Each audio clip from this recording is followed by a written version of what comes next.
beautiful people, welcome back to my channel. I hope you all are doing great.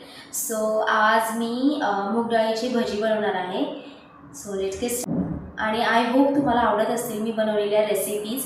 So please subscribe to my channel. मूग डाळ घेतलेली आहे. मी आता अर्धा तास भिजत ठेवणार आहे.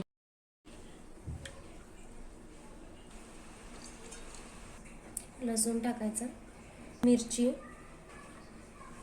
आणि अद्रक, आणि आता आपण याला ग्राइंड करायचं. थोडी हळद टाकायची आणि थोडंसं मीठ टाकायचं.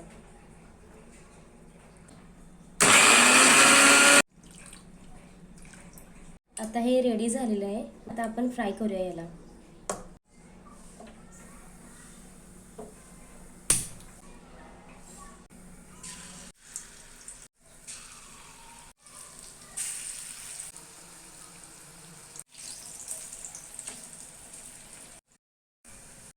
मी ग्रीन चटणी बनवते. त्याच्यासाठी मी घेतलेला आहे लसूण आणि एक मिरची घेतली आहे. मीठ टाकायचं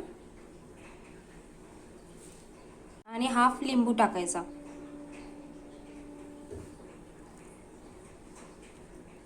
आणि त्याच्यामध्येच थोडंसं पाणी ॲड करायचं आणि याला ग्राइंड करून घेऊया. मूग डाळीची भजी आता रेडी झालेली आहेत आणि ही चटणी कैरीची चटणी आहे आणि मगाशी मी ग्रीन चटणी बनवलेली आणि मुगाची भजी. I hope you like this video. So please like, comment and share and subscribe to my channel. Thank you.